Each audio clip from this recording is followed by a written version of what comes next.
Así que el que me envió es al que yo le devuelvo la retroalimentación y la rúbrica por la nota, para que se lo distribuya a los compañeros.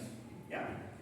Eso, recordar también que esta es la última clase para la prueba, antes de la tercera prueba, que es la otra semana, donde entra la unidad 5 y unidad 6.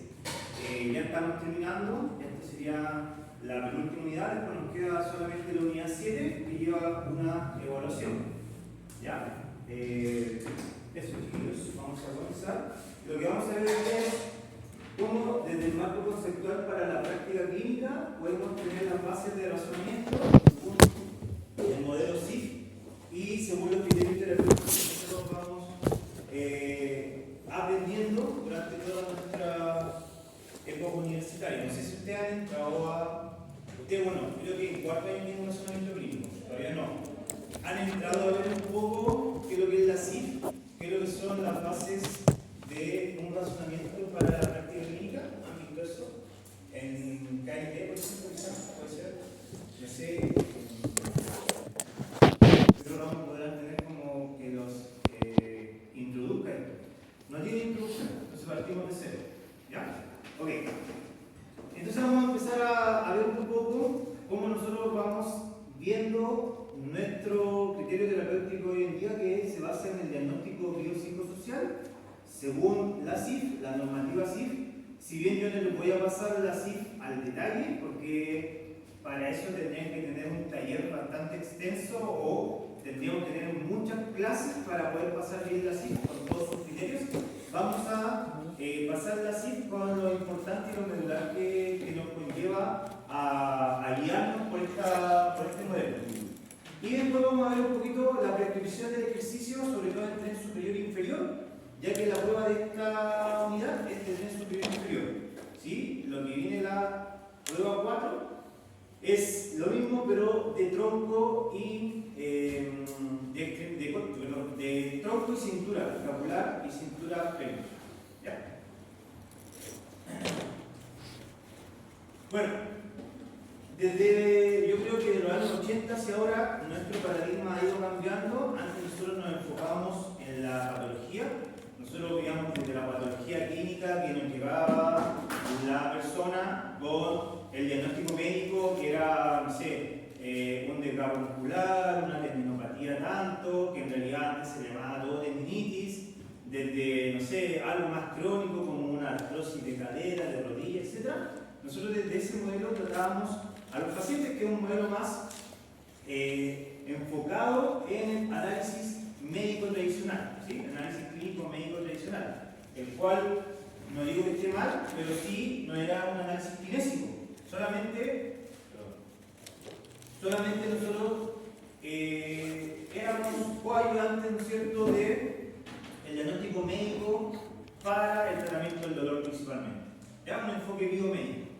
El enfoque biomédico ha ido cambiando y desde esos años hasta ahora, en los 90, 2000, ¿cierto?, con todos nuestros autores que han salido desde la corriente neozelandesa australiana hasta la corriente europea, nórdica y americana, hemos ido contemplando que nosotros como entes de la salud tenemos también un razonamiento que debemos realizar. Pero ese razonamiento no es en base a la patología que trae la persona médicamente hablando, sino que es en base a la pérdida de movimiento que se ha generado en esta persona, producto de esa patología. Por lo tanto, desde el enfoque médico tradicional, que se basaba principalmente en el CIE-10 y que tenía como objetivo la energía, el curso, la naturaleza y el dominio de los trastornos orgánicos de una persona, o sea, la enfermedad en sí. Eso es lo que el médico captura o él pesquisa todos los atingentes a la enfermedad, ¿ya? Tanto en síntomas, en signos y en síntomas. Nosotros pasamos ahora a un modelo más complementario a nosotros, ¿sí? Es un modelo más abordado hacia el movimiento, ¿sí? Hacia la alteración de un movimiento. Por tanto, nosotros tenemos un diagnóstico que realizar, y ese diagnóstico es en base a un modelo. ¿Ya? Y principalmente en los últimos años nosotros nos hemos, entre comillas, ido basando un poco con el modelo biopsicosocial. ¿Qué es lo que es el modelo biopsicosocial? Es el modelo que es la parte biológica, o sea, la afección biológica de un tejido, pero también los aspectos psicológicos, sociales que pueden estar enmarcados dentro de esta enfermedad macro que tiene la persona, o esta alteración que tiene la persona, y lo físico, que es finalmente el movimiento de esta persona que está siendo alterado.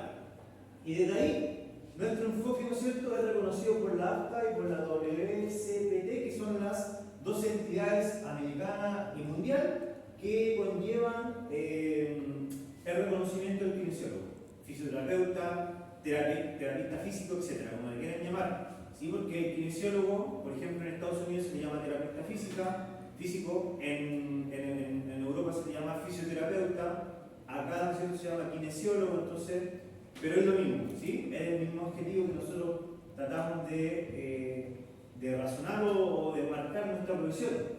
Y eso se ve guiado por la CIF.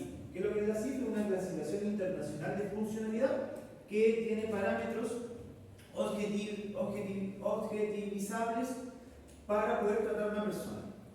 ¿Ya? Por tanto, nuestro objetivo es estudio del análisis patokinesiológico o patocinesiológico, ¿ya?, de la función y la disfunción del movimiento. Por lo tanto, nosotros estudiamos la función, o sea, un movimiento que puede mejorarse y que no está alterado o que no está pasando a la persona por una enfermedad que haya alterado su movimiento. Y la disfunción es cuando el movimiento está alterado. Sin función es cuando no hay función, cuando no hay movimiento. ¿Ya? Y eso, ¿no es cierto?, no compite con el diagnóstico médico, sino que lo complementa. Por tanto, nuestro diagnóstico kinésico ya va a tener el mismo valor, el mismo rango, ¿no es cierto?, que el diagnóstico médico, va a tener también el mismo valor que el diagnóstico nutricional, que el diagnóstico imagenológico, ¿sí?, y que el diagnóstico de todos los profesionales de la salud en general. Todos esos diagnósticos van a generar un complemento, el diagnóstico psicológico, ¿sí? Y ese complemento finalmente es que nos va a llevar a nosotros a generar un programa de entrenamiento o un programa de rehabilitación, una prescripción clínica de rehabilitación, ¿sí? Entonces, esos antecedentes nosotros los vamos a manejar y con toda la información vamos a proponer nuestro diagnóstico kinésico en base a las alteraciones del movimiento que se están produciendo. ¿Se entiende ustedes, no? Que nosotros vemos las alteraciones del movimiento, que nosotros no nos ayudamos solamente por el diagnóstico médico y no solamente tratamos esos síntomas, sino que con toda la información que tengamos, todos los diagnósticos, vamos a realizar nuestra prescripción del ejercicio. Por lo tanto, ¿qué es lo que es el modelo CIF? ¿Ya habían escuchado antes del modelo CIF? Es la clasificación internacional de funcionalidad.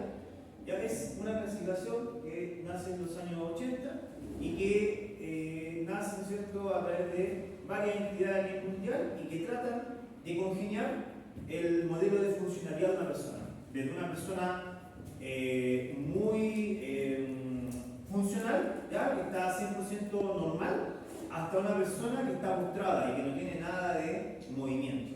¿Sí? Entonces tenemos los dos, en este caso, las dos aristas. Ya, una persona que tiene su movimiento normal y que no sufre ninguna alteración de este y no sufre ningún tipo de lesión, hasta una persona que está postrada y que no se mueve. Entonces, esa entidad dijo que había trastornos y enfermedades que podían ser crónicas o agudas.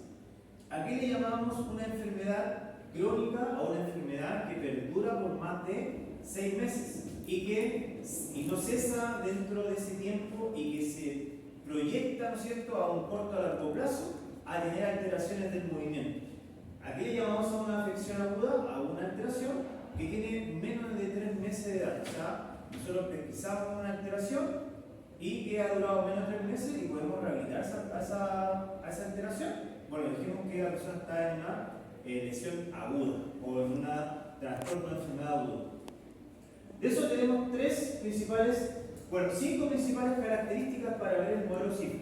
Antiguamente, cuando estábamos solamente con el modelo médico tradicional, veíamos, ¿no es cierto?, el diagnóstico médico y veíamos etiología, naturaleza y trastornos orgánicos. La CIF nos trajo que debemos ver primero funciones y estructuras, y en funciones y estructuras tenemos toda la perspectiva anatomofisiológica que va a tener deficiencia. Por ejemplo, las estructuras musculares, articulares, ¿sí? Son estructuras que nosotros deberíamos delimitar y que van a tener una deficiencia. ¿En qué? En su componente, ya sea en su matriz, por ejemplo, una estructura ósea, el húmero, en su matriz, producto de una fractura, va a tener una deficiencia. ¿Sí? ¿Cuál va a ser esa deficiencia? Va a ser, ¿no es cierto?, producto de la fractura, una discontinuidad ya del tejido óseo, y eso se tiene que reparar. ¿Sí? Ustedes saben que las fracturas tienen tiempo. ¿Ya? Una fractura de húmero va en general entre los 6 semanas, 8 semanas de callo óseo. ¿Qué quiere decir eso? Que entre el mes y medio y 2 meses ya debería tener formado el callo óseo, que es el revestimiento para consolidar esa fractura. Si no ha sido desplazado, obviamente. Estamos hablando de una fractura que se produjo pero tuvo continuidad. Entonces, la deficiencia la vamos a tener que pesquisar, vamos a tener que enmarcarla dentro de función y estructura corporal. Las actividades, que son las ejecuciones de las tareas individuales, van a tener limitaciones. Por ejemplo, una persona que viene hacia nosotros y que nosotros la vamos a tratar con el modelo CIF, modelo biopsicosocial, deberíamos saber cuáles son las actividades que la persona ejecuta.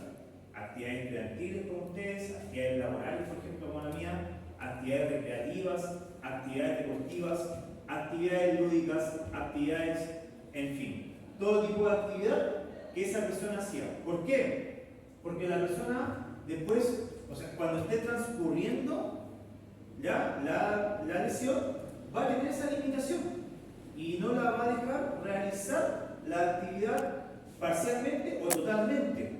Y eso le va a imposibilitar también psicológicamente un desmedro en su felicidad o en su vida placentera. Por lo tanto, esas limitaciones de actividades tenemos que también pesquisarlas en nuestro diagnóstico según el modelo. ¿Sí? ¿Qué actividades son? Como les digo, lúdicas, recreativas, deportivas, etc. Estudiantiles, ¿cierto? Y esas las deberíamos contemplar dentro de nuestros criterios. Después tenemos participación, que es lo que involucra la persona en la vida familiar y social. ¿Sí? Se va a ver cosas que la persona en la vida familiar y social va a tener restricciones para hacer. Por ejemplo, no sé, a la persona le gustaba mucho, su hija tuvo un bebé recién nacido y tiene una lesión de hombro, pero producto de la lesión de hombro no puede cargar al bebé porque le duele y le molesta. ¿Sí? Es una restricción en la participación familiar, ¿ya? Producto de este dolor que tiene de hombro. ¿Ya? O por ejemplo social, la persona, no sé, le gustaba hacer fútbol, le gustaba jugar a la pelota, ¿ya? Y producto, ¿no es cierto?, de esa lesión de 15 de grado 2 de tobillo, bueno, no va a poder participar de la pichanga del fin de semana. ¿Por qué? Porque tiene restricciones al movimiento, ¿ya? Por tanto, va a tener restricción de su participación. O sea, tiene que decirle al equipo, pucha, estoy lesionado, ya no puedo ir a jugar por un tiempo X. ¿Ya? Eso es una restricción a la participación. ¿Se entiende? Después vamos a tener factores psicoambientales o factores ambientales, y esto tiene que ver con el entorno físico, social y actitudinal. Ahí vamos a tener facilitadores o barreras. Por ejemplo, ¿qué es lo que es un facilitador? Un facilitador es, por ejemplo, un elemento que a mí me va a facilitar la terapia y me va a facilitar la rehabilitación de esta persona. ¿Ya? ¿Cuál, por ejemplo, podría ser un facilitador? Tengo una lesión de hombro y le ponen el típico cabestrillo.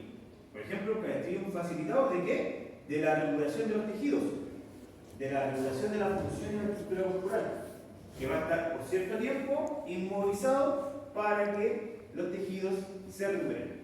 Por ejemplo, eso sería un facilitador. ¿Qué otra cosa sería un facilitador? Todo lo que facilite la regulación en óptimas condiciones de la persona o en las mejores condiciones, y lo que a mí me va a ayudar para la rehabilitación.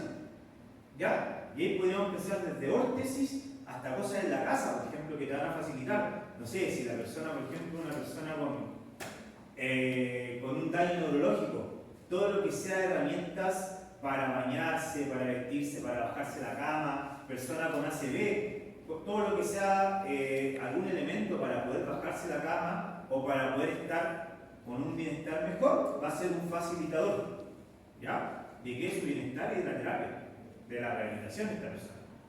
¿Y qué es lo que es una barrera? Bueno, todo lo que es al revés, todo lo que va a producir una barrera en esta persona, ¿para qué? Para su rehabilitación.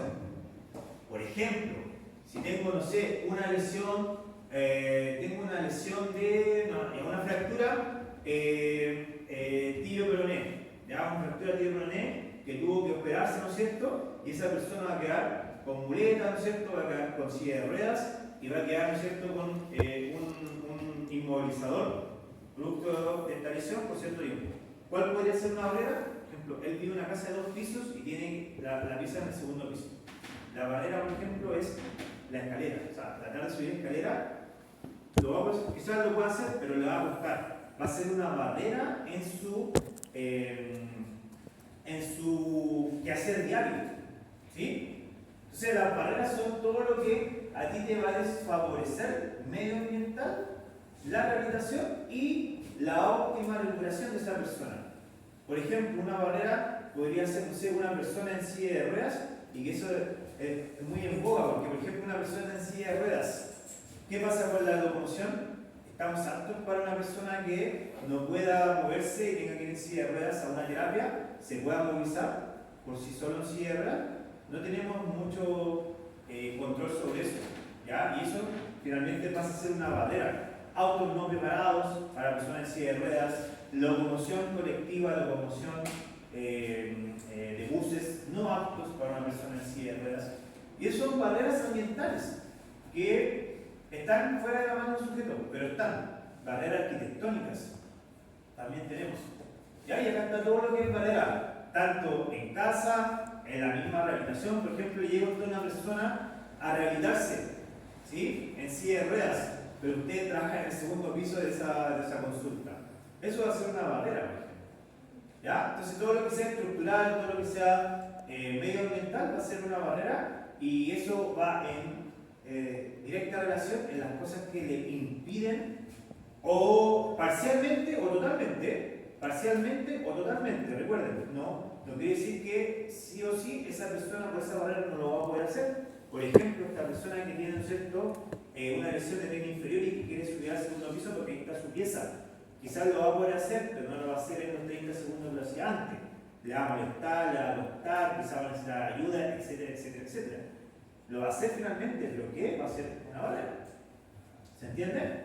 Ese es el concepto de barrera.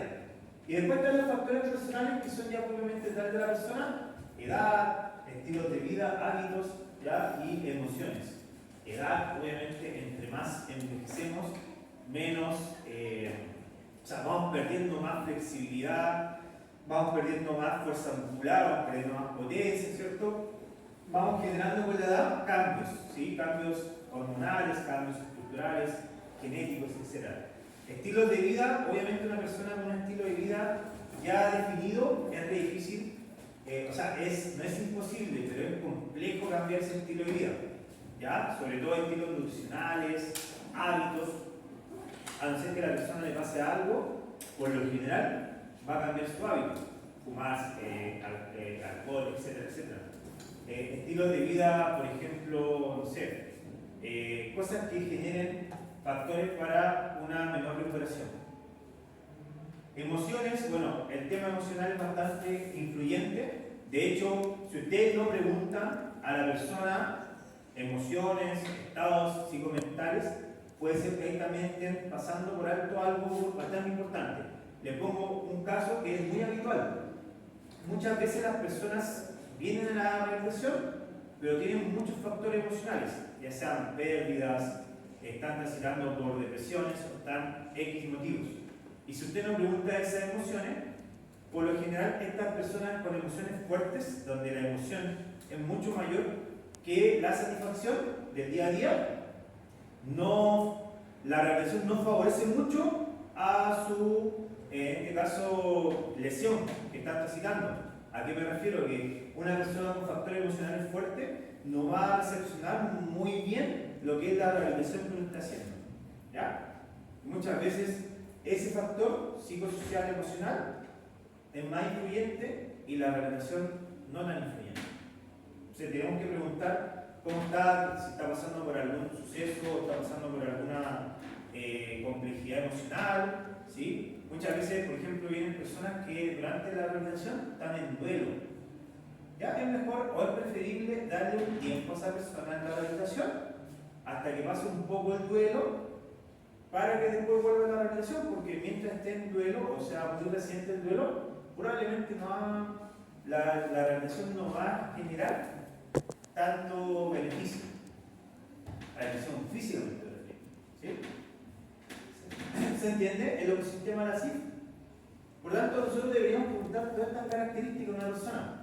Según ustedes, una de las cosas que nos falta a nosotros es la simulación clínica. Y la simulación clínica va a ser en base a esto. Todo lo que vamos de la clase pasada hasta la última clase que tengamos, o sea, todo este mes, ya ustedes van a tener que hacer este ecosistema para la persona. Cuando le hagan la entrevista personal a la persona, ustedes van a tener una hora para hacer el ecosistema de entrevista, pero también para plantear su rehabilitación.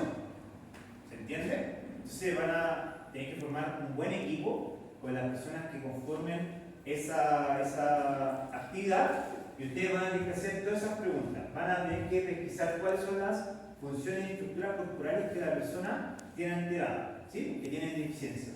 ¿Cuáles son las actividades que están limitando a esa persona, ¿ya? Que no ha podido hacer producto de esta deficiencia? ¿Cuáles son las actividades de restricción en la participación? ¿Cuáles son los factores ambientales que tiene esa persona, tanto facilitadores como barreras? ¿Ya? ¿Y cuáles son los factores personales que influyen en esta persona para la lesión que está transcurriendo? Si ustedes van a tener una persona que va a ser real o ficticia y que le va a dar información, ¿ya? Y va a guiar para que usted se plantee lo que es el diagnóstico kinésico principal, lo que es el diagnóstico kinésico, ¿ya? La función kinésica principal, la disfunción kinésica principal, el diagnóstico kinésico y lo que son los objetivos. Objetivo general, objetivos secundarios y operacionales. Eso es lo que finalmente voy a revisar yo, de acuerdo a toda la casuística que ustedes generó. ¿Dudas acá? ¿Dudas de la CIF? ¿Dudas? Yo les subí un video de esta clase que está en el Drive, les subí el material que está en material de tercera unidad, que es un archivo y que hay un paper de la CIF, para que ustedes puedan profundizar si quieren en este aspecto que va a ser importante para para la tercera y cuarta prueba y para, en este caso, la cuarta entrega de portafolio y la simulación clínica, a subir para todo eso. Por lo tanto, ya viendo un poco la CIF y después yo les voy a mostrar la estructura de cómo nosotros vamos a desarrollar nuestro planteamiento, ¿ya? En un modelo kinésico, en un modelo abordable, ¿sí? Donde tengamos que vislumbrar la disfunción kinésica principal que está añadiendo a todas las otras, nuestro diagnóstico kinésico como terapeutas, ¿ya? Físicos, y los objetivos que nos vamos a plantear, generales, específicos, operacionales. Con eso nosotros vamos a tener la planificación de nuestra rehabilitación y vamos a después ejecutarla solamente. No tenemos que estar pensando día a día qué le vamos a hacer al paciente y estar, ¿no es cierto?, un poco menos jugando a la brújula de, ya este día le hago esta cosa, después llega la sesión, a ver, ¿qué le hago? Hagamos esto. No, es siempre mejor tener una planificación y con eso ir flexibilizándose, de acuerdo a lo que uno planificó en su evaluación. O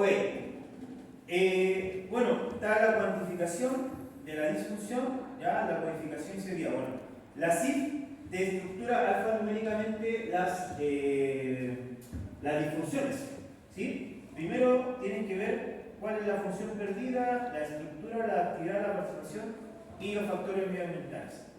Después le agrega un dígito acá a eso. Para la última oración vamos a llegar hasta acá nomás, que sería la entrega del cuarto portafolio y de la simulación clínica. Pero para la prueba van a entrar algunas codificaciones. ¿Qué significa? Que yo les voy a mostrar después. La CIF va codificando, ¿ya?, cada alteración y esa codificación va generando una subcodificación hasta llegar a lo más específico. Y lo más específico finalmente es lo que a ti te va a aportar porque es como el meollo del asunto, o sea, es como lo central de esta disfunción. Como sale ahí, tenemos una escala de valoración universal donde si nosotros dentro de la disfunción física principal usted también tiene que plantear, según esa codificación hasta lo más específico, cuánto es el grado, o cuánto es el porcentaje de disfunción. Tenemos 100% cuando la persona está prácticamente postrada, o sea, el problema es completo de la persona, o sea, tiene todo esto alterado, por lo tanto, según la clasificación CIF, y según quizás también alguna otra encuesta que yo haya hecho, me va a dar entre 96 y 100%. ¿Ya? Tenemos una persona que tiene un problema grave, ¿ya? Y que según el modelo va entre personas que le den entre el 50 y el 95% de alteración, de disfunción. Problemas moderados que van entre el 25 y el 49% de disfunción. Problemas leves o ligeros que van entre el 5 y el 24%. Todas las personas que llevan una lesión aguda probablemente estén acá, en ligero, quizás hasta moderado.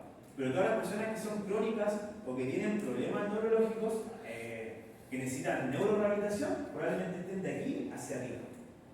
¿Ya? Las lesiones traumatológicas son de la línea de la radiación traumatológica, probablemente estén de aquí hacia abajo. ¿Ya? Porque van a ser problemas agudos, resoluciones que van a ser, ¿no es cierto?, según una lesión específica de una estructura o no función, que quizás tengan alguna de estas otras, ¿ya? Pero quizás no. Entonces la codificación va a ser pequeña y van a tener quizás un problema ligero, entre el 5 y el 24%. O quizás no hay un problema si están entre el 0 y el 4%. O sea, no hay nada de disfunción. Solamente fue una esguince que se va a recuperar en 2 semanas. Esguince grado 1, que probablemente la persona va a seguir viniendo. ¿Quién acá no tenía un esguince grado 1? Se haya torcido el pie hacia lateral, que le haya quedado doliendo, o típico, si estuve mucho rato sentado, ¿cierto? Me duele la espalda, pero en 2 semanas se le pasa. Por lo general tenemos que nosotros evidenciar, o tenemos que estar pendientes. Si un problema dura menos de 2 semanas, si un dolor dura menos de 2 semanas, probablemente algo súper agudo y está acá. No hay problema, o sea, fue una distensión muscular, fue una distensión articular, ligamentaria, que sola se va a recuperar, no hay ningún problema. ¿Ya? Pero cuando pasa de 2 semanas, el dolor es más intenso, o hay una lesión ya evidente, estamos de aquí para arriba. O puede ser ligero, o puede ser moderado, si es agudo, subagudo. Pero ya cuando es crónico, puede estar de aquí para arriba, y cuando ya es neurológico, el problema también. ¿Ya? Así que ojo con eso, tenemos que evidenciar el porcentaje de eficiencia. Para eso, nosotros tenemos la CIF y también tenemos escalas. ¿Sí? Hay algunas escalas que aquí te pueden acercar un poco a cuánto es la eficiencia que uno tiene. ¿Sí?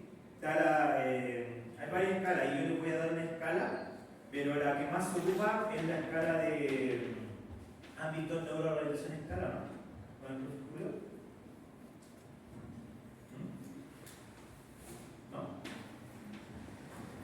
Las escalas que se ocupan para ver cuánta es la eficiencia, cuánta es la alteración de la persona, cuán grado tiene de dependencia o de independencia. ¿No han visto escalas? Escalas de dependencia, independencia, de Daniels, hay varias escalas en realidad.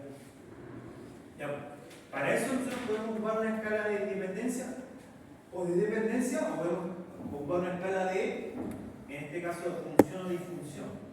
Esa se la voy a dar para que podamos ver qué escala ocupar. De hecho, ustedes cuando vayan a la simulación, lo ideal es que apliquen una escala. Como van a hacer harto, la simulación va a ser probablemente de 4 o de 5 compañeros. O sea, uno de los compañeros va a ir preguntándole todo el rato al paciente para ir rellenando la escala y para ver cuál es el grado de valoración que tiene. ¿Sí? Si está acá, si está acá, si está acá. ¿Sí? Porque toda esa escala que yo les nombro van a tener porcentaje autonomía o de ¿cómo se llama?, de dependencia. ¿Ya? ¿Dudas? Entonces ya vamos entendiendo un poquito. El razonamiento clínico no es fácil, es complejo, tenemos que hacer, ¿no es cierto?, anamnesis de todas las condicionantes del ecosistema NACIF, tenemos que hacer escalas, ¿no es cierto?, de cuánto es la dependencia del sujeto para las actividades de la vida diaria, para las actividades del movimiento.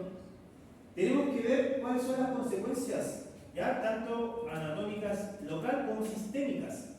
Probablemente el sujeto va a tener algún daño en el sistema nervioso, lo que va a provocar alteraciones de la activación motora y representación cortical. ¿Ya? Entonces, tenemos que ver si hay alguna alteración nerviosa que esté generando esta sintomatología de sucesos, estas alteraciones del movimiento. No todas van a tener el sistema nervioso alterado, ya sea en el timing neuromuscular o ya sea en su fin último como la representación cortical. Yo les comenté a usted, por ejemplo, así a grandes rasgos, nosotros en nuestra vida vamos generando aprendizaje, ¿sí? ensayo, error, aprendizaje. Si yo para, por ejemplo, tomar esto, ¿sí?, que tengo que hacer una rotación internumeral, tengo que hacer una pronación, tengo que hacer una activación de mi músculo de la mano, ¿no es cierto?, de músculos flexores, y lo tengo que tomarlo, ¿no es cierto?, y elevarlo. Para hacer eso, yo necesito un engrama motor en el cerebro, pero yo puedo hacerlo así, puedo hacerlo así, puedo hacerlo así, puedo hacerlo sin mirar, también así, ¿no es cierto? Entonces, para todo eso yo tengo varias representaciones en el cerebro. ¿Por qué? Porque yo conozco este objeto y sé más o menos cuánto es el peso de este objeto, ¿ya? Por lo tanto, ya tuve el feedback, o sea, tuve una visualización de cuánto es lo que yo tengo que tener como esfuerzo a nivel cortical para poder generar este movimiento. ¿Ok?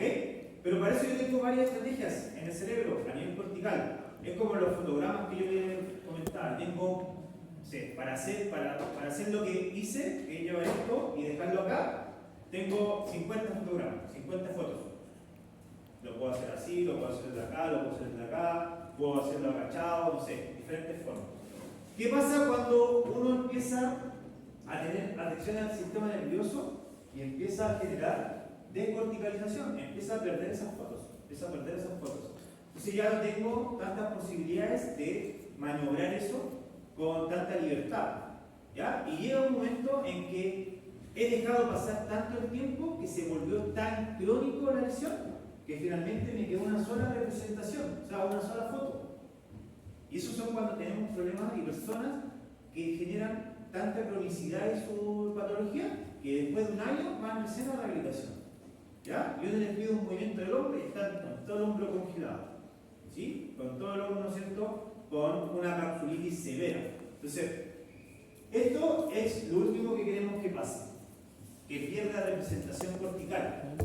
Porque si pierde representación cortical, pierden estas fotos, ¿sí?, estas fotogramas de cómo es la función, y ahí vamos a estar sumamente comprometidos. La persona va a estar comprometida con su movimiento. Pueden ser también disfunciones locales a nivel óseo, ¿ya? Disminución de la densidad mineral ósea. Por lo general, cuando tenemos fracturas, ¿qué pasa? Tenemos que, el hueso en general tiene que restablecer la linealidad de su densidad mineral ósea que se perdió por esa fractura. Ahora, ¿qué hacemos nosotros como kinesiólogos? Nosotros, ¿cómo se llama? Con nuestros tratamientos pegamos, es como que nosotros pusiéramos pegamento en este hueso y recompusiéramos la linealidad de ese hueso. Eso hacemos nosotros. En realidad, no, ¿cierto? Eso lo hace la propia persona con sus sistemas, ¿sí? Con todos los sistemas que tiene internamente y que va a generar que esta fractura que no se desplazó va a generar mineral óseo de diferentes tejidos que tenemos y de diferentes compartimentos que tenemos a nivel celular para poder generar esa reconstrucción y formar un callo óseo, ¿sí? Que va a ser un revestimiento que va a tener el hueso para que esté más reforzado en esa zona y no se vuelva a romper nuevamente. Pero ¿qué pasa si es que no tenemos una buena consolidación ósea? va a ser producto quizás de la desmineralización que tiene la persona. ¿Qué pasa si una persona, no sé, mayor de 50 años, sobre todo una mujer, por ejemplo, se cae, se rompe un hueso y no consolida bien? ¿Por qué puede estar pasando eso? ¿Qué sistema o qué impacto a nivel sistémico local puede tener la persona? Quizás puede estar en una menopausia, o quizás puede la persona inclusive ser, ¿qué podría hacer la persona y no saber? Osteoporosis, ¿ya? Osteoporosis. La osteoporosis, que se da 3 veces más en mujeres que en hombres, suelen instaurarse después de los 50 años, pero de 10 pacientes, 8 no saben que tienen osteoporosis, hasta cuando se fracturan, ¿sí? Y no tienen una buena consolidación ósea. Ahí recién saben que tienen osteoporosis. ¿Ok? Ojo que no es solamente el problema de las mujeres, sino que también de hombres, pero es más habitual que en mujeres. A nivel muscular, ¿qué sucede a nivel muscular cuando tenemos un impacto? Sucede atrofia, disminución de la fuerza, alteración de la fibra muscular, de la coordinación intra e intermuscular. Obviamente, cuando nosotros tenemos una lesión, sobre todo, por ejemplo, si tiene que pasar por algo quirúrgico, va a tener disfunción en la musculatura, va a tener atrofia, va a tener disminución de la fuerza y por ende va a tener también pérdida de potencia. ¿Ya? Coordinación intra e intermuscular va a estar alterada y es algo que tenemos que restablecer dentro de nuestros objetivos terapéuticos. En el tendón, ¿qué impacto va a tener la disfunción? Bueno, principalmente disminución de la densidad de colágeno y resistencia a la tensión. Cuando ustedes han escuchado que, por ejemplo, el tendón calcáneo o aquiliano, que es el tendón más fuerte que tenemos en nuestro cuerpo, ustedes han escuchado que se rompe solo, ¿no? Cuando se rompe el tendón calcáneo se rompe solo, la persona no tiene ningún traumatismo directo, ¿sí? No tiene nadie que le caiga encima ni por detrás, sino que la persona va corriendo y ¡pum! Se corta el tendón. Frente a una fuerza excéntrica, ¿no es cierto?, desmedida del tríceps dural. Eso sí estamos teniendo en consideración, pero se rompe solo. ¿Y por qué? Bueno, en realidad porque pierde densidad colágena y pierde resistencia y tensión a las fuerzas concéntricas y excéntricas del tríceps dural. Entonces, ¿por qué dirán se rompe solo? Bueno, en realidad la persona no tiene cómo saberlo, a no ser que se haga una eco, ¿cierto? Pero sí puede evitarlo, sí puede evitar esa disfunción. ¿Cómo la va a evitar? Bueno, dándole carga, ¿no es cierto? Y dándole buena tensión a ese músculo, al tríceps dural. ¿Para qué? Para que no se produzca esa lesión. Pero cuando hay disfunción es probablemente por eso, por menos densidad colágena y menos resistencia y contracción del tríceps dural. Y en la cápsula de cartílagos hay una reducción de la lubricación sinovial, degeneración del aumento y la rigidez cuando hay disfunción. O sea, la cápsula se se pone rígida. Se pone rígida cuando estamos en disfunción. Por ejemplo, cuando no movemos el brazo y está la persona que tuvo tienen diálogo. Por ejemplo, una fractura de coles. ¿Saben cuál es la fractura de coles? Fractura del EDR, fractura del intermitente del radio, ¿cierto? ¿Qué hacen con ella? ¿Ya? Cuando está desplazada, quizás hacen intervención quirúrgica, pero lo que más hacen es recomponen la línea de ese hueso, le ponen una válvula ortopédica y lo dejan en cabestrillo. ¿Ya? Por 30 días. Por 30 días. Entonces, ¿qué va a pasar? Después de esos 30 días, van de nuevo a sacarse una radiografía, ven que hay callo óseo, porque el callo óseo sale, en el antebrazo sale en los 25 y 28 días. ¿Y qué hacen después? 10 días más de cabestrillo. O sea, inmovilización. Pero allá, chiquillos, ¿qué va a pasar? ¿Qué va a pasar con ese brazo? ¿Qué va a pasar con ese codo? ¿Qué va a pasar con ese hombro? ¿Qué va a pasar con esa mano? La lesión fue acá en el antebrazo.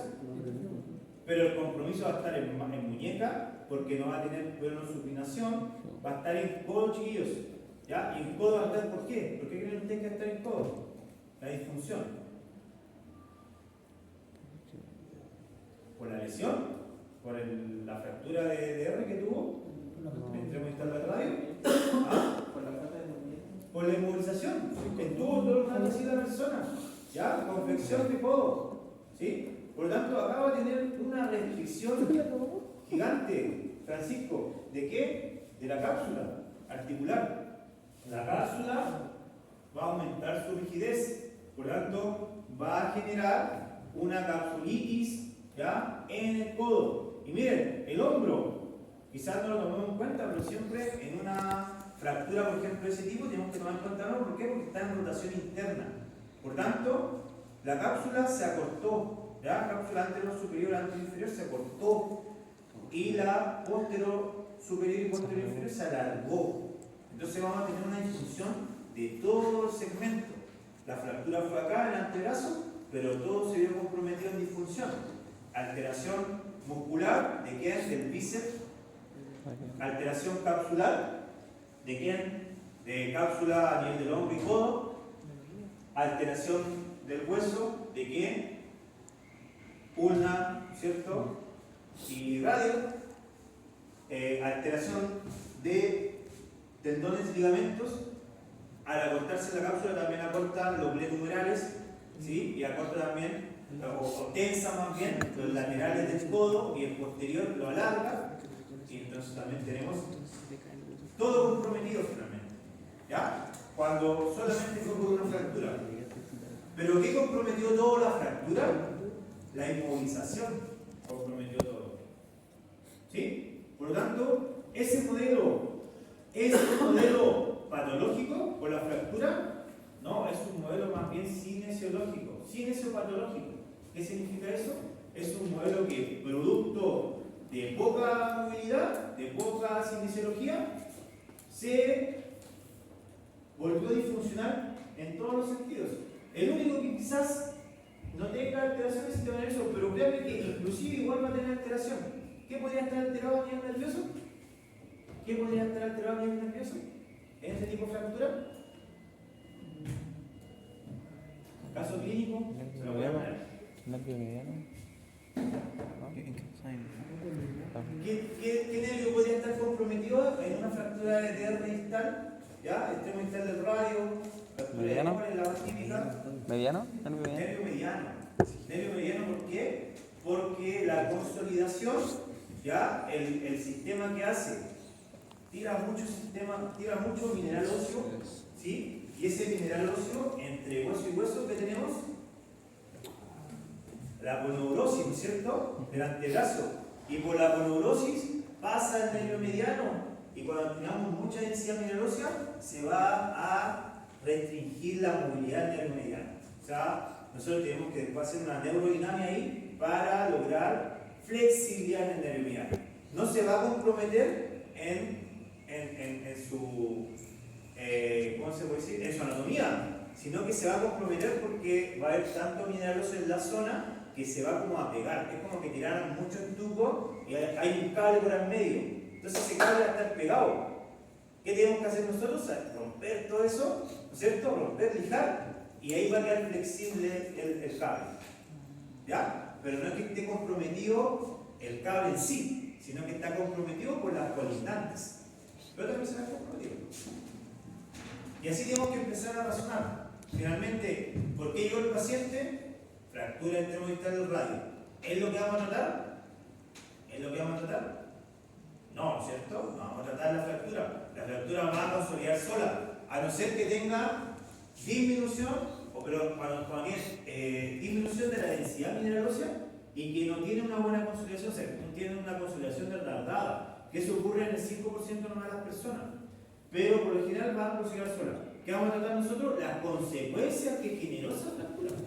En mano, pérdida de fuerza, en muñeca, pérdida de pronosupinación, en codo, ya, difusión capsular, ¿sí? En brazo, atrofia del músculo bíceps, en hombro, disfunción capsular ligamentaria.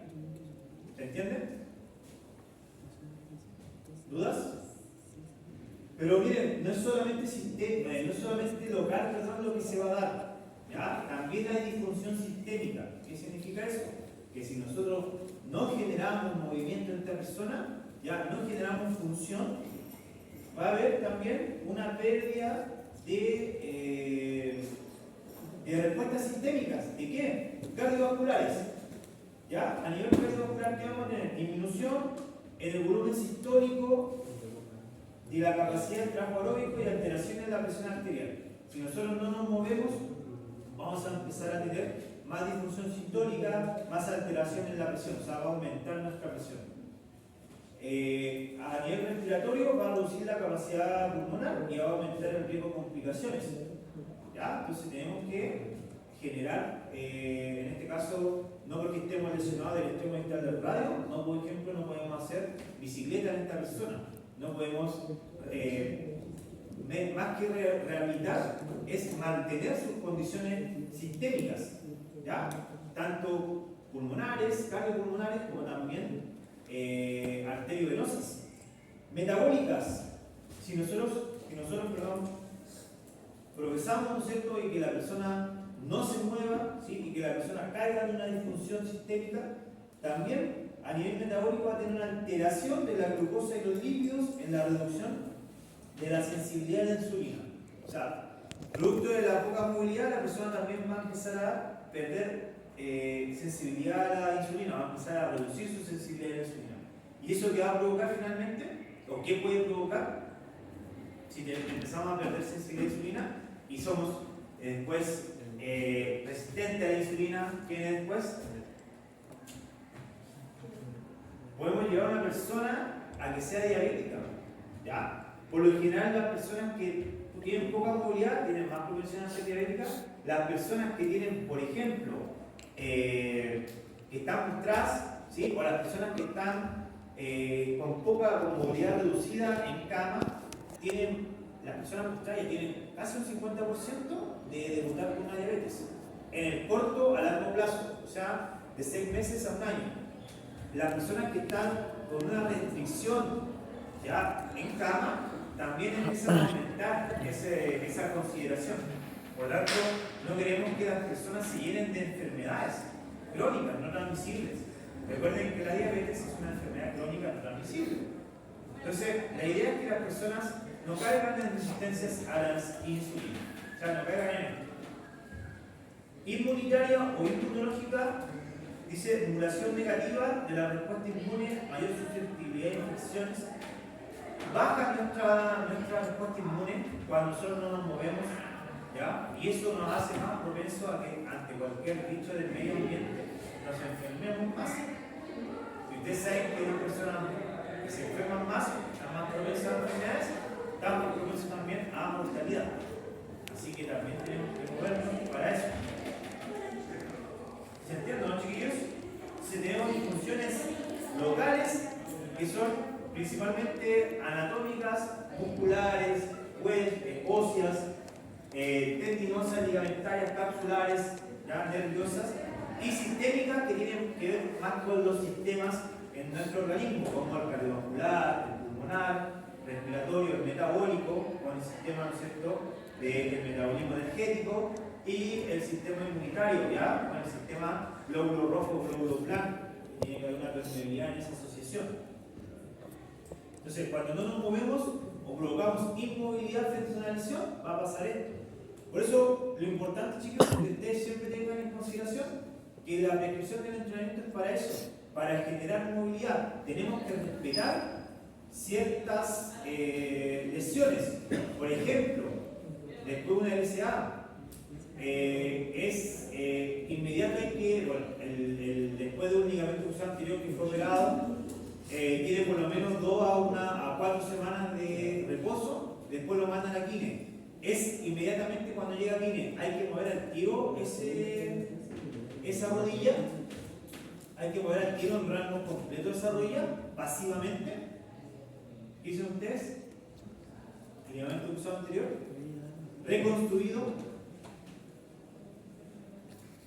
Bueno, no, ¿ya? No, ¿por qué? Porque hay que cuidar la cirugía, que la cirugía por lo menos se demora entre 12 a 16 semanas en que el tejido ya esté un poquito más estable para poder hacer rangos un poquito mayores. Por lo menos entonces, las primeras 4 semanas hay que respetar la protección que nos dejó el médico, que son entre ciertos rangos de extensión y ciertos rangos de flexión. Nosotros nos vamos a mover en un rango de la rodilla, pero eso involucra a que no realicemos nada a nivel muscular en los otros músculos, a que no realicemos nada en el sistema nervioso, en todos los otros sistemas, en todos los otros engranajes nerviosos, a que no realicemos nada en todos los tendones. No quiere decir que no nos movamos, ¿sí? Podemos realizar acciones cardiovasculares, trabajos respiratorios de inspiración, expiración. Podemos hacer trabajo cardiovascular, ¿ya? Con la otra extremidad, por ejemplo, si esta no la podemos mover completamente, bueno, la otra sí la podemos mover. Y ponemos una bicicleta, ¿no es cierto?, a trabajar en nuestro sistema cardiovascular, o otra cosa. Podemos hacer trabajos para una buena función metabólica, claramente. Trabajo de gasto metabólico, etc. Por tanto, ojo, con los reposos. ¿Hay que hacer reposo?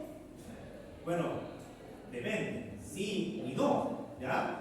El reposo, obviamente, hay que considerarlo, sí, pero tenemos que tener tenemos que educar más bien, tenemos que educar a la población a que el reposo, en algunas circunstancias, es no beneficioso para su rehabilitación. Si bien la estructura quizás necesita un reposo, bueno, todas las otras que no están lesionadas no tienen por qué también tener un reposo y estar 3 semanas acostados. ¿Se entiende? Entonces, eso hay que promover en nuestros pacientes, en la población. ¿Ya? Que tenemos que promover el movimiento. Bueno, en aspectos un poco más clínicos, la extremidad superior no es lo mismo que la extremidad inferior, donde esté la disfunción. Por lo general, la extremidad superior, que tiene que ver con la manipulación, la actividad fina, gruesa, ¿cierto?, de la presión, ¿ya? Cargas variables que uno haga con la extremidad superior, ¿ya? Cuando tengamos una disfunción, el mayor impacto va a ser en la atrofia de las manos, ¿sí?, en la atrofia de los músculos del antebrazo, por lo general, músculos del antebrazo que estén con atrofia, que estén con disfunción, con dolor. ¿Qué va a perjudicar principalmente? Bueno, la presión. Vamos a tener poca posibilidad a tener fuerza para hacer presión cuando hay dolor, cuando hay alteración en los músculos del antebrazo. Vamos también a perder fineza en escritura o en manipulación, etc. Y vamos a tener alteración en la precisión, ¿ya?, y en la santidad de la vía aérea incluso. Muchas veces cuando tenemos dolores a nivel de antebrazo, codo o brazo, las personas en algunas oportunidades, y sobre todo cuando son diestras de esa mano, o sea, su mano ágil es la que está con lesión, personas no se pueden vestir o les cuesta vestirse, personas no se pueden abrochar un pretel o les cuesta, ¿no es cierto? Personas no se pueden bañar o les cuesta, personas no pueden comer o les cuesta. Y tienen que estar dependiendo de otras. Entonces, tenemos que conocer, ¿no es cierto?, que el rol funcional de la extremidad superior es más bien a la presión. Y el rol de la extremidad inferior es más bien a la carga, ¿sí? A la carga, ¿ya?, a la estabilidad, a la locomoción en general. Cuando estemos en disfunción, va a haber una atrofia acentuada en el cuádriceps, en glúteos principalmente, pérdida de fuerza para generar la marcha, por tanto, puede haber alteración en alguna de las fases de la marcha. Vamos a tener también reducción del equilibrio y del balance y probablemente mayor riesgo de caídas. ¿Ya? Vamos a tener mayor riesgo de caídas. Así que todas esas cosas deberíamos también tener en antecedente. Si tenemos una lesión, una disfunción a nivel del tren inferior, tendríamos que ver cómo está la atrofia de los cuádriceps. ¿Cómo es la fuerza si nosotros hacemos este movimiento? Estamos acá, hacemos este movimiento completo. ¿Ya? Extensión, flexión de rodilla. ¿Que involucra qué? Involucra al cuádriceps y al isquiotibial. ¿Cómo debería ser la fuerza en ese par? ¿Ya? Nosotros trabajamos también, o nosotros tenemos que tener el concepto de los pares de acople, ¿sí? O fuerzas de acople. Las fuerzas de acople, por ejemplo, para extender y fletar la rodilla son el cuádriceps isquiotibial. Esa fuerza, si nosotros dijéramos con un 100%, ¿cuánto aporta el cuádriceps y cuánto aporta el isquiotibial para generar esa fuerza? ¿Cuánto ven ustedes?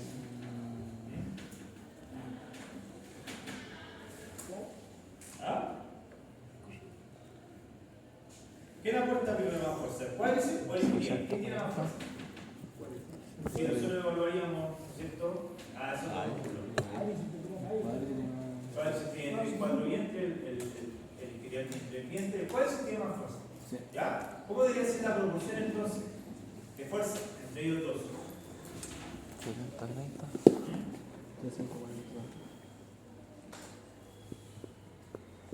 Debería ser un 60-40.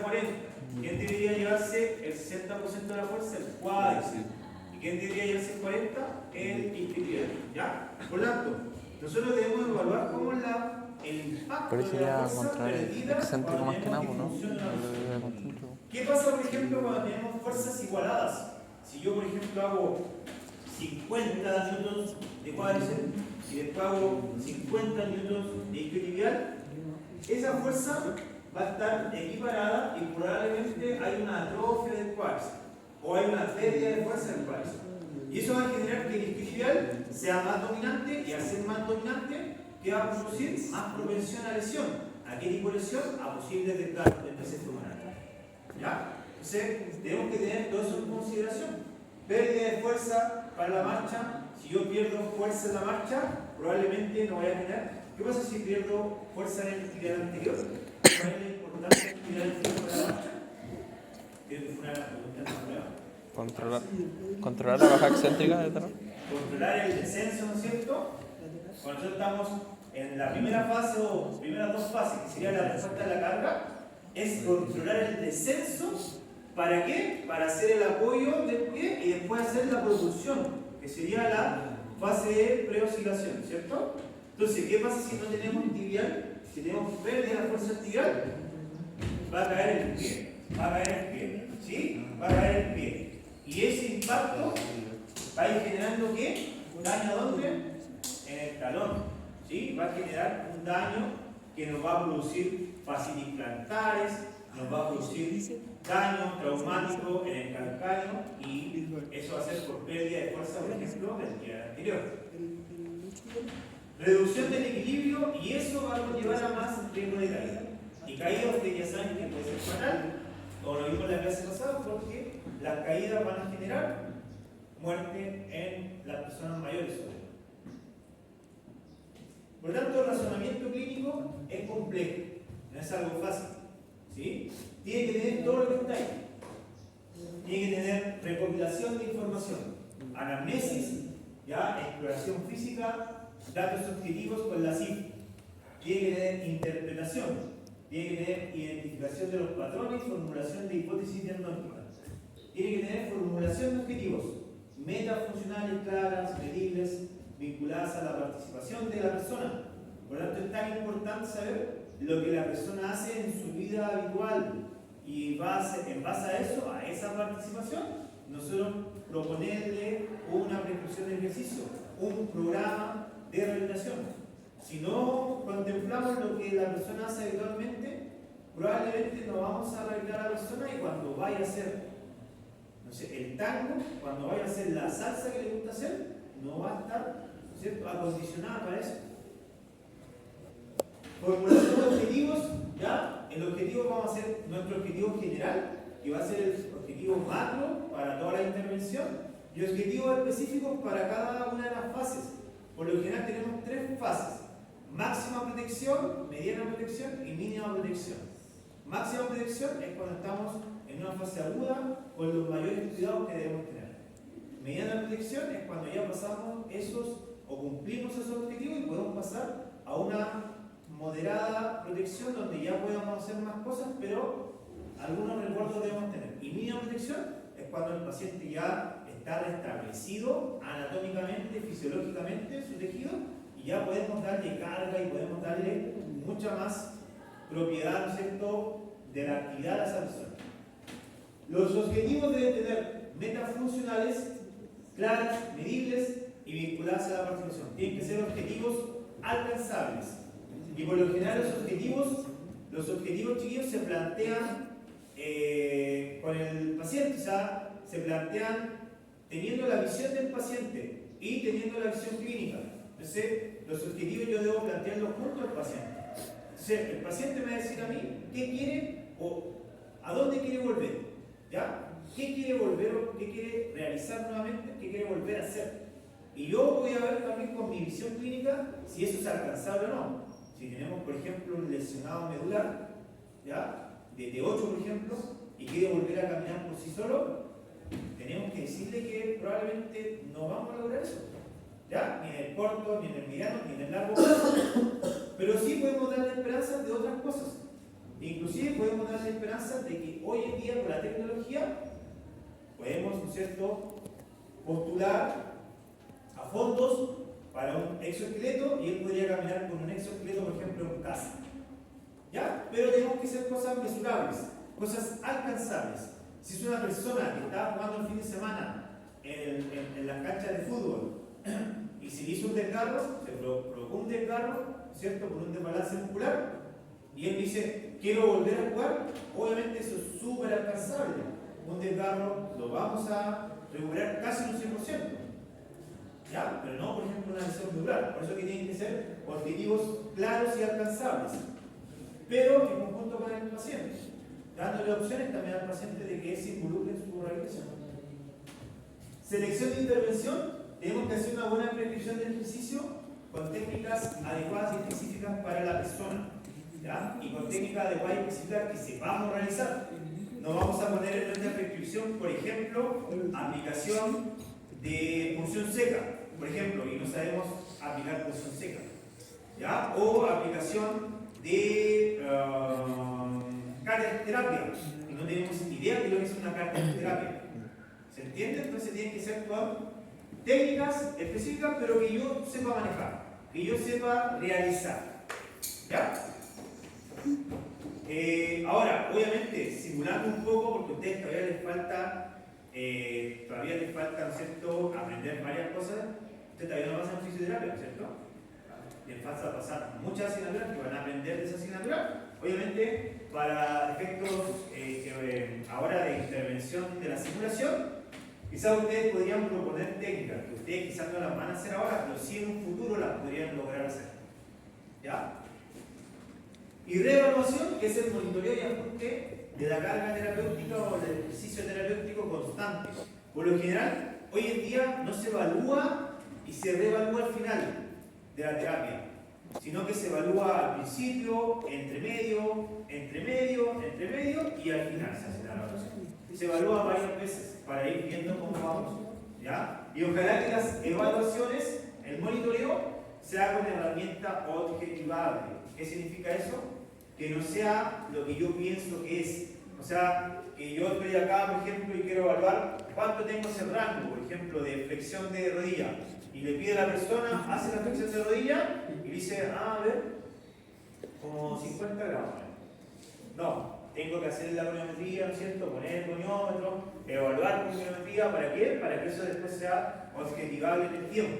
Tienen que ser herramientas objetivables. ¿Ya? La estratificación, bueno, ya la vimos un poco.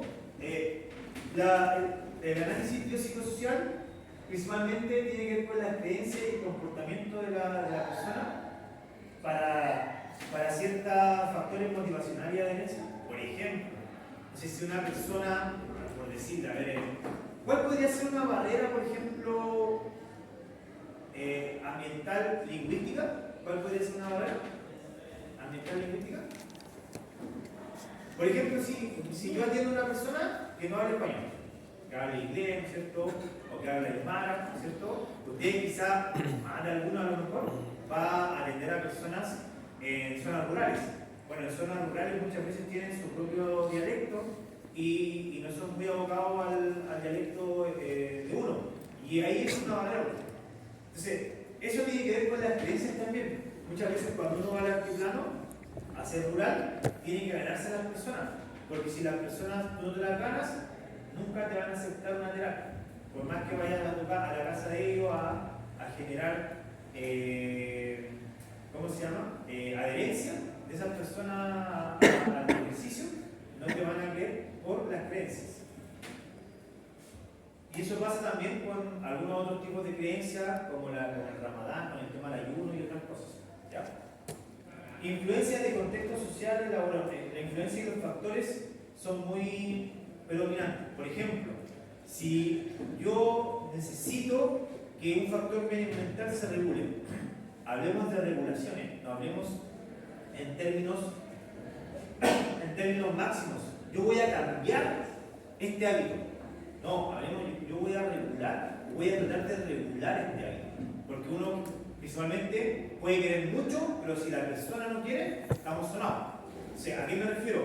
Yo voy a tratar de regular un poco, por ejemplo, su hábito a fumar, ya dándole un poco de conceptos y nociones de por qué el cigarro hace mal, tanto para la lesión como para su organismo, y voy a tratar de que él reduzca un poco su hábito de fumar. Pero para eso también necesito ayudantes, que la misma persona entienda y que acepte, ¿no es cierto?, esa adherencia, y que su medio ambiente también lo acepte, o sea, su familia. Si la familia, ¿no es cierto?, no ayuda en esta regulación de ese factor medioambiental, vamos a estar sonados. Entonces, quizás él la trate de regular, pero con un factor medioambiental no lo va a regular nunca. Y así pasa con factores nutricionales. Si la familia no cambia también un poco el hábito de las grasas saturadas, de todo lo que se hace en la casa, sea con fritura, no vamos a lograr mucho y así, etc. ¿Ya? Entonces los recursos de apoyo social familiar son bastante importantes. Dios le no pasa. Capacidad para ejecutar tareas específicas, ¿ya? O sea, esto tiene que ver con el nivel de la discapacidad o la movilidad que tiene. Si queremos, por ejemplo, mejorar el equilibrio y tener una persona que está con fuerza de, o sea, pérdida de fuerza extremidad inferior en un 50% y está con silla de ruedas, que no podemos, con ese grado de capacidad de disfunción de fuerza y con una persona en silla de ruedas, probablemente mi objetivo de mejorar el equilibrio y el balance no sea para ahora. ¿Ya? Por lo tanto, el objetivo tiene que estar bien planteado y en la fase en donde estamos viendo a la persona. Porque eso es un factor. La comprensión de las alteraciones fisiológicas tisulares, bueno, que la persona entienda sus factores biológicos. Ok. Por lo tanto, tenemos ya todo lo que es respecto al razonamiento que debemos hacer.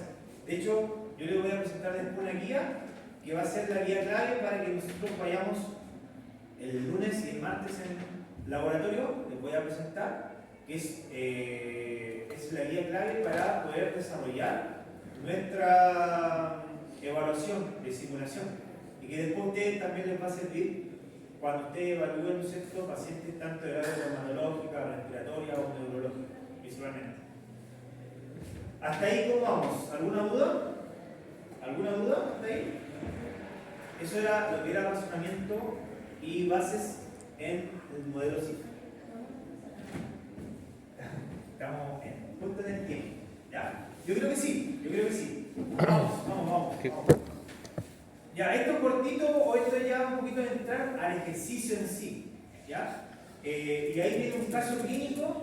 Bueno, estamos casi. ¿Ya? Le voy a hacer un caso clínico. Ese caso clínico necesito que lo respondan en la hojita. Vamos a tener los 15 minutos para que lo respondan y después me lo pasan. Después yo le voy a dar la respuesta y les voy a revisar lo que ustedes me pidieron y en base a eso van a tener, como fueron responsables, de 0 a... Ahí ya le hice una actividad a ustedes, con 5 décimas. Entonces van a tener de 0 a 5 décimas más. El que tuvo 5 décimas en la primera actividad y tiene 5 décimas en este va a tener un punto. O sea, de un 4 puede ser un 5, de un 5 puede ser un 6, de un 6 un 7. Ya, chiquillos, la intervención. Miren, ejercicio físico recreativo no es lo mismo que ejercicio físico terapéutico. ¿Por qué? El propósito no es el mismo. ¿Sí? El ejercicio clínico tiene que tener intervención planificada, sistémica, dosificada. Por tanto, nosotros deberíamos planificar, sistematizar y dosificar una rehabilitación. El objetivo es recuperar, mejorar la función física, reducir la discapacidad y aliviar el dolor. Principalmente ese es el objetivo de nuestra terapia. Y los mecanismos, individualización. El paciente siempre va a ser individual. No nos sirve en la misma receta para todos. Tiene que ser progresión y controlada. Tiene que tener progresividad la terapia, pero con un control que lo va a dar usted, el terapeuta. Y tiene que haber un monitoreo, ¿ya? Y control de la presión fisiológica constante, sin riesgo de lesionarse de la persona que se lesione. Por lo tanto, por eso que el ejercicio físico recreativo no elimina lo que nosotros vamos a hacer como ejercicio clínico. O sea, no es lo mismo. Si una persona dice, ya, no importa, yo me voy a mejorar, yendo a correr todos los días, bueno, no va a ser lo mismo. ¿Ya? Ya, bueno, ahí está el caso. Ese es el caso clínico. Son las 4:10. Tienen a las 4:25 para resolver el caso. ¿Qué tienen? Tienen